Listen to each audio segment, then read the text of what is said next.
In today's tutorial, I'm going to show you guys how to enable or disable hardware graphics acceleration in Microsoft PowerPoint. So this should hopefully be a pretty straightforward process here, guys. And without further ado, let's go ahead and jump straight into it. So all you have to do is open up PowerPoint and select the File tab up at the top left.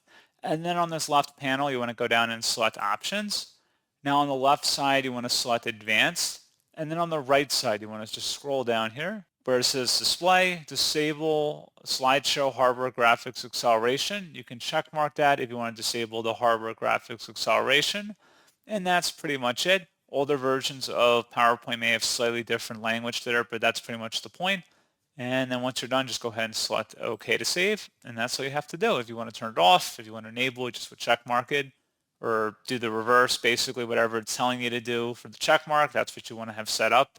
So pretty straightforward process. And as always, thank you for watching. I do hope that was able to help you out. And I do look forward to catching you all in the next tutorial.